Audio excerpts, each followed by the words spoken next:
If you're in a relationship and your partner starts going to individual therapy, there is going to be a shift in homeostasis. Let me explain. What does that mean? Homeostasis is the natural state of your relationship. So if you're in a long-term relationship and you two have gotten into certain patterns, whether they're unhealthy or not, they are the pattern that the two of you have created in your relationship.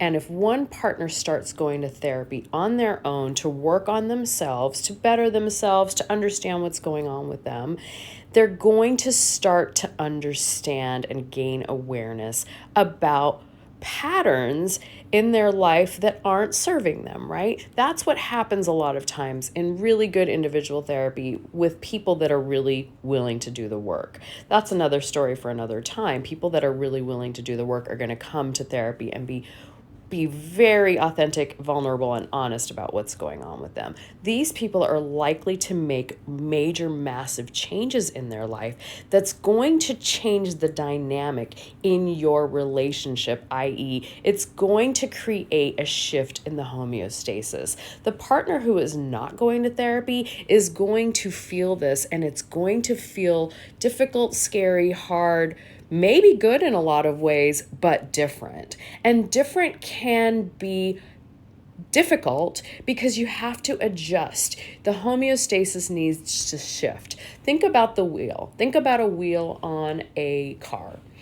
It's running because of homeostasis. Everything is in equilibrium, right? But the minute some of the air comes out, it starts to get flat. It's not running as properly anymore. Something needs to change. So when homeostasis is disrupted in a relationship, one partner's going to therapy, they're getting better, they're making all of these changes in their life, the other partner is going to have to shift too, and this can be difficult.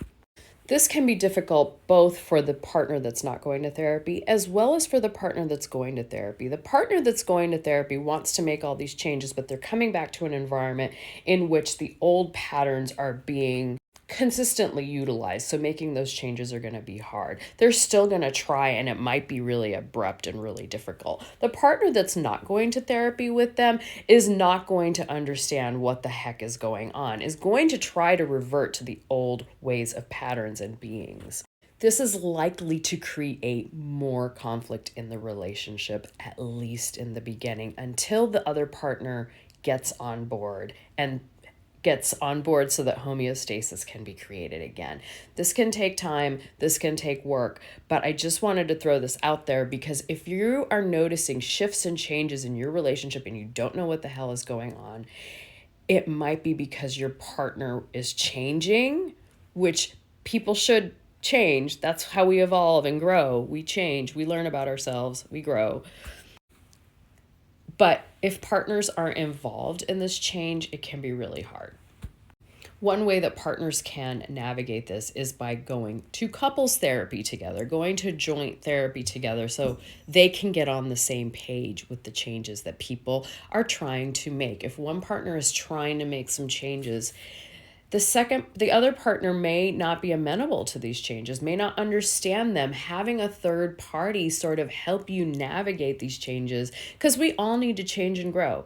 We cannot stay the same. We cannot stay the same because we will stagnate, we will get stuck, we will wither, right? I always use the example of the pot and the plant. If a plant's pot isn't changed frequently to give the plant a bigger pot, what happens to the plant? Like, growth is inevitable. And if you do not follow through with it, if you do not support it, you are going to wither away.